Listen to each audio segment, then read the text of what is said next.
and welcome to Global Girls TV. CAN TV and our Global Girls program, where we are talking about girls and what is going on in girls in the world today. I am Marvinetta Woodley Penn. I am the Executive Director of Global Girls, and I invite you to call us with your questions, your comments, your concerns, because you are watching a live call-in interactive show brought to you on CAN TV. And you can also watch us online at CAN TV, live stream. If you go to CAN TV, you will find it. But please call us, give us a call so that you can join the conversation. Our number is 312-738-1060. And I am joined this evening by my wonderful guest, Miss Donna Beasley. And Donna's going to tell you a little bit about who she is and why we are here today. Well, before I go on to introduce Donna, let me tell you a little bit about Global Girls, just in case you don't know who Global Girls is. We are a youth performing arts organization based on the south side of Chicago, working with hundreds of girls every year, teaching them acting and dancing and spoken word and music skills, and teaching them communication and leadership and life skills, just having a ball with our girls, showing them that they are so much more than they could ever think that they are.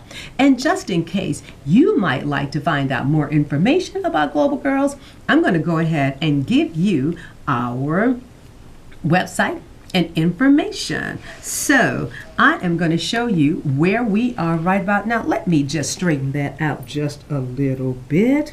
We are Global Girls, and our website is www.globalgirlsinc.org. You can always send us an email at globalgirls@sbcglobal.net, and you can call us whenever you get ready at 773-902-2359.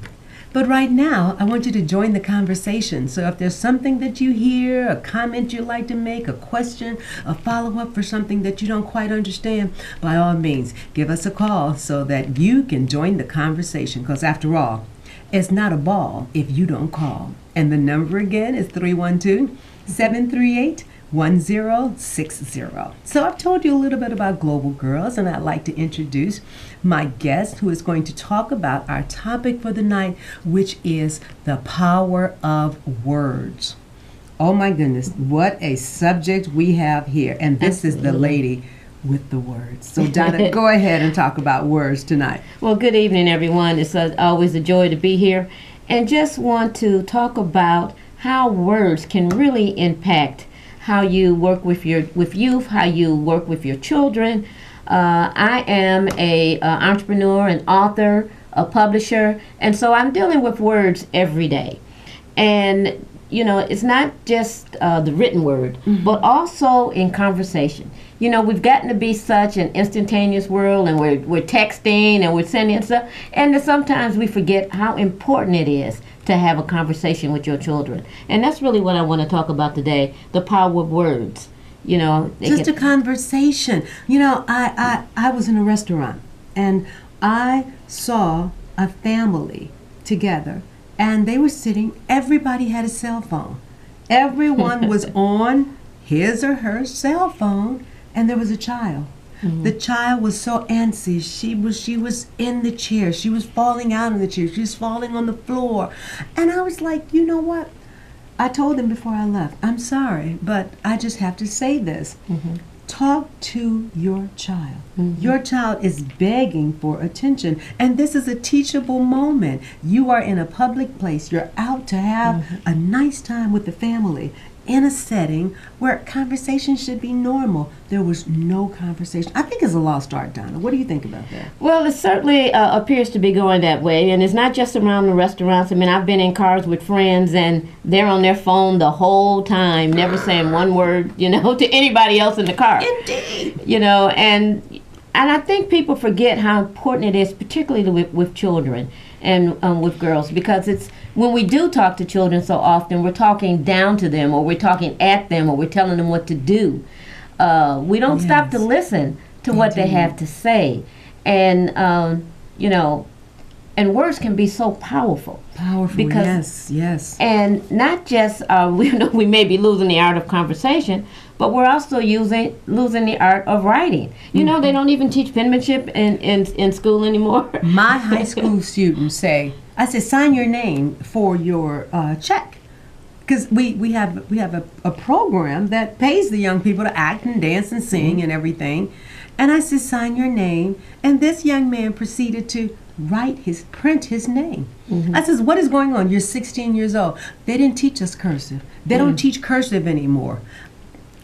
Call me old-fashioned, but some things just should not go out of style. Right. And if they're not teaching it in the school, then we need to teach it in the home, perhaps. Right, at least enough to sign your name. Sign your name. But as a writer, I also want to encourage people to find ways for your child to express themselves with the written word as well. Yes. You know, have them keep a diary. Have them, you know, read books. I mean, I started reading when I was 3 years old. Ooh, I have awesome, loved awesome. Yes, books and yes. reading and words for really as long as I can remember. And it's, you know, it's a joy now to be able to be your author and to write. And I do children's books. Yes. So it's a joy to be able to write what, you know, do what you love. Yes, and to get inside your imagination. So much is put out in front of our young people. And I want you guys to join this conversation. I'd love to hear what you have to say. Use your words to convey to us what you think about this conversation that we're having. Because I'm very deliberate when I work with girls. I think that our girls have been socialized in such a way that they don't appreciate all of who they are. And a big part of you appreciating and understanding and starting to revel in who you are the words that you choose to say about yourself. So many of our girls are hear words that are disempowering. And if you start to believe those words, see, words are things. And the words that you choose to allow in your environment, as Maya Angelou said, they can get on your walls, they can get in your curtains, they get in your clothes, and soon, before you realize it, they get into you. And you start to believe those words. Somebody can call you a genius, and it will get into your spirit, it will get into your mood, it'll get into your energy, and that's what you will vibrate out into the world. Or they can call you a fool, and the same process will happen. So Donna, I want our audience to get in on this conversation. 312-738-1060. What do you think about the power of words? Do you think that people are using their words for good or for negative? Do you think that words have a power? What do you think about the lost art, which I think is a lost art of conversation? Come on, join this conversation. We'd love to hear from you. 312-738-1060. So Donna, tell me once again, you started reading when you were 3 years old. Oh my Yep, goodness. I really, I've always loved books, and you know, my mother always bought me books because she knew I loved to read. And Yes. one of the things that I worked with a young group of 7th graders once, and as an entrepreneur, we were mentoring. And for our project, we decided to do a book. Okay. And everybody in the classroom had to write something to be contributed to the book. And that was the first time I realized, and this was some years ago, but it was the first time I realized that young people have something to say. Okay. Yes. And that I was amazed, and they wanted to write about what's going on in their world, what's going on in their lives. And you know, we had everything from, you know, short paragraphs to poems to longer stories, family tributes. And, you know, it was really, you know, it was empowering for the youth, and it was, you know, a wonderful for me as well to realize that it was, you know, that they had an opportunity to use their voices and to you know, express themselves. And I remember on the final day when I brought in all the books, and you know, each one of them, because you know, like I said, it was an entrepreneur program, so they had to, you know, sell their book at the end, you know, to a teacher or a family member or something. But the moment that they held it in their hands, you know, their faces lit up, because you know they did that. You know, they wrote Ownership. it. They had ownership in it. Yes. And they could take pride in it. And that's what words do for you. That's what words do. It is a way of it is the ultimate expression, I think. Words, because you think about so many words that are out there, all the words, and you can find 20 different words to describe the color red. 20 different shades, if not more, for the color red. But so many of us will settle for red when we could choose crimson, scarlet. We could choose cranberry. Cranberry. Just so many different words. Now, where has your love for words taken you? Well, really, pretty much my whole life has been driven by words. You know, when I first started out, of course, I started out as a reader, and it was a teacher actually that empowered me to be a good writer. I'll never forget my 7th grade English teacher, Mrs. Hattenbach, who insisted that we learn how to put together a sentence. Awesome. And that ability to learn how to put together a sentence has impacted every area of my life, because in business, as working for advertising agencies, you know, you've got to be able to write reports, and you've got to be able to write a letter, and nowadays you got to be able to write a coherent email.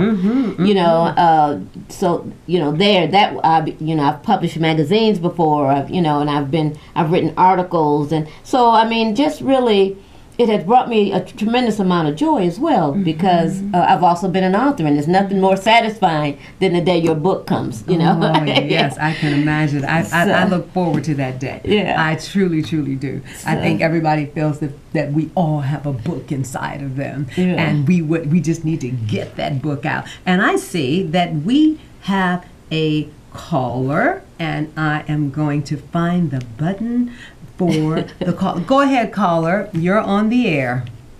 Good evening, ladies. Good evening. How are you? Got new digs there. You got to find the new buttons. Yeah. Anyway, what did I ask? Your guest there, being a student she is, about words, and I just want to piggyback off of the last show, the restorative justice story. Yes. They were talking about using a phrase. What was it? Willie Lynch syndrome. That's a phrase. Is that more of a negative type of connotation? I mean, and all of its the theories that are in it. Can you say that phrase The again? Willie Lynch syndrome. The Willie Lynch syndrome type, theory. You know, I mean, I hear you. I've heard that phrase before, and in Global Girls, we just choose not to go there. I feel that our girls can hear enough words that are that bring them positive emotions, and they can hear words that bring them negative emotions, because words become things. Words have a power to put you in a mood, and your moods dictate the choices that you make, and they dictate the way you align your energy. And your energy dictates what you bring into your reality. I firmly believe this, and I just choose not to go down that path. So a lot of people might say that in Global Girls we're looking at the world through rose-colored glasses, and I say I wholeheartedly agree. There's so much positive in this world. I by no means try to negate or say that bad things don't happen. I just choose not to put my focus there. So I'm sure that, and I'm not knocking anybody who does that, and if they're happy with the results that they're getting from using words like that and talking about ideas like that, then I say more power to them. It's just not something that we do in Global Girls, and our results are fantastic. Our girls, we just inducted 12 girls into the Global Girls family, the core, the circle of responsibility and effort, which means that they will now be lifetime members of Global Girls. We inducted them Saturday. These young ladies work so hard. They understand so much about bringing into their reality what they want about the law of attraction. And they understand that they have to be very careful about the words that they use, about the energy that they put into the universe, because whatever you put into the universe is what you're going to get back out. And calling attention to something that you don't want, for me, is the same thing as calling for that thing. So if I say I don't want a headache, I don't want a headache, I'm just telling the universe that I want a headache, because I'm giving my attention to what I don't want, instead of saying I want wellness, I want health, I want smiles, I want joy, because that puts me in a good mood. Willie Lynch, for me, does not put me in a good mood, so I won't even go there. I hope that answered your question. Donna, what do you think about that? Well, I am a firm believer in, I don't look back too often. Mm-hmm. You know, and I'm a genealogist, and and as a genealogist, we certainly, I believe, everyone has a story to tell, and my first book was Family Pride: The Complete Guide to Tracing African American Genealogy, and so our history as a nation, our history as a people, our history as a family, certainly has impact on the world in which we live. And we have made an awesome contribution to the beauty and the wonder of this country. Yes. But I am a firm believer of looking to the future and not letting history hold our girls back in any way. Indeed. That the future is as bright as you can, and we can't do anything about Willie Lynch and the legacy that he may or or that conversation.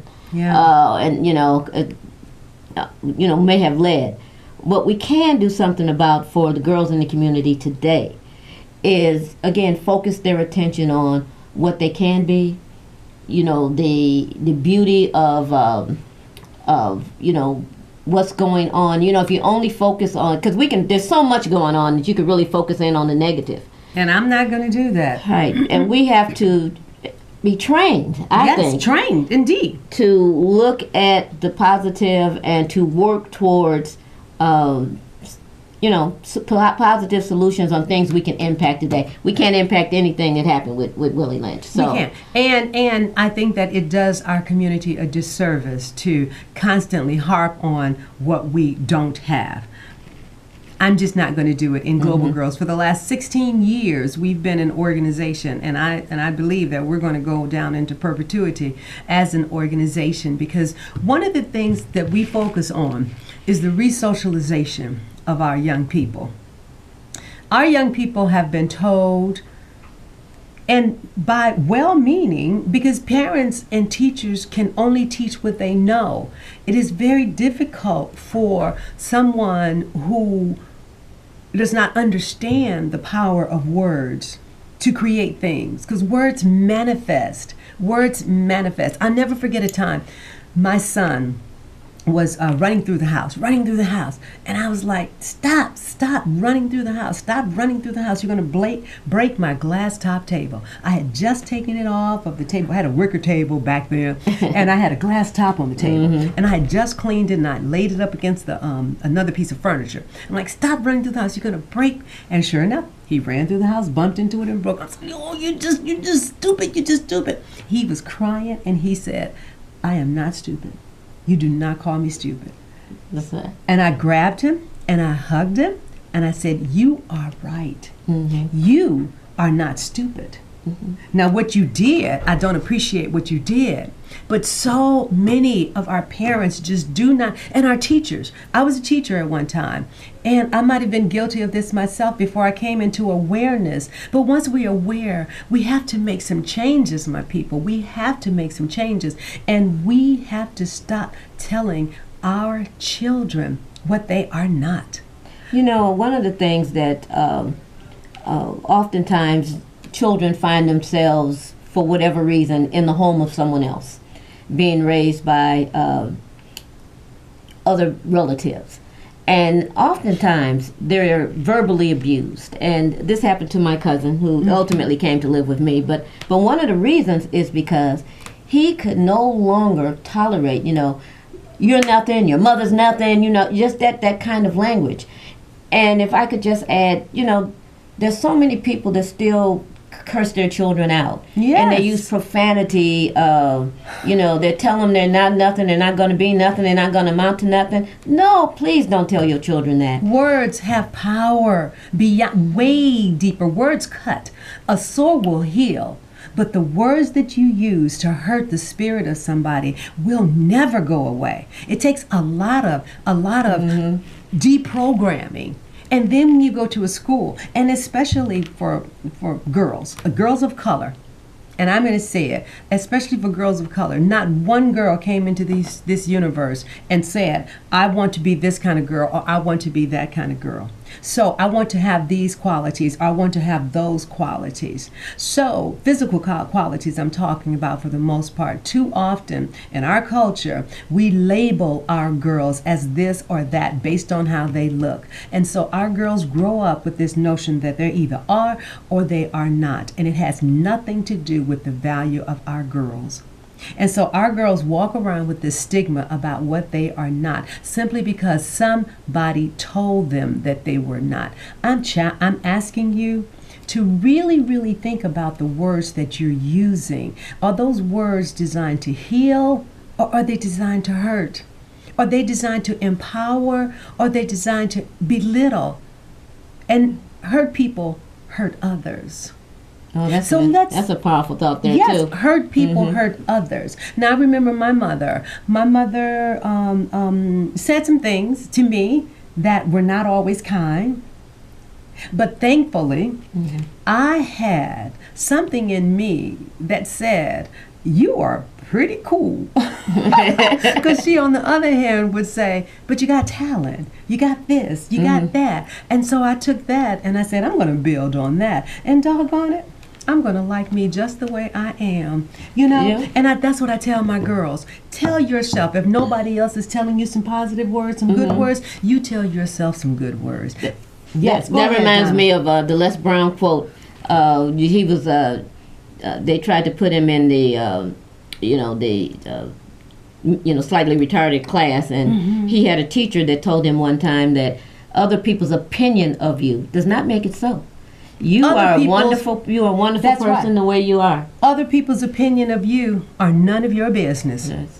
It's none of your business. So you just, we believe in the law of attraction in Global Girls. We talk positive every day, and people come in, they're like, oh, this energy in here is contagious. What is going on in this place? And I'm like, it is good vibrations. Nothing but I'm feeling on good vibrations. Song from the 60s, Good vibrations. That's all I want to deal with.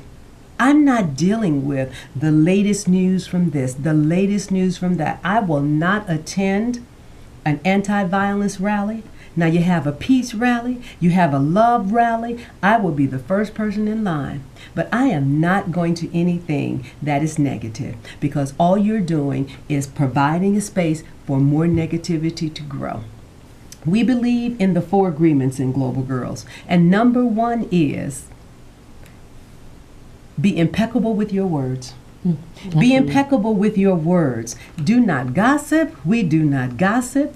We do not say things that would deliberately hurt anyone. And I haven't always been like that now. I've not always been, but I'm thankful that I am at that point in my life now where I try not to hurt anyone. And if I do, I want to recognize it, and I want to go back and I want to try to make it right. Number 2, don't take things personally. It goes back to what you were just saying. If they say something bad about you, that's okay, that's their business. If they say something good about you, that's okay, it's your business. So number 3 is for our next show. Thank you so much for tuning in. Please, please, please visit our website, www.globalgirlsinc.org. And call us at 773-902-2359. It has been a pleasure, and thank you, Donna, for being my guest on our very first show of the season. Tune in every Monday night at 7 o'clock for more laws of attraction ideas. Good energy, good energy. We wish you peace. Have a great week until we see you again, same time, same place. And remember, use your words to heal, not to harm. Peace, love, grits, greens, all that stuff. They told me to wrap it up, and I'm like, I still got 2 minutes, 3 minutes. Good night.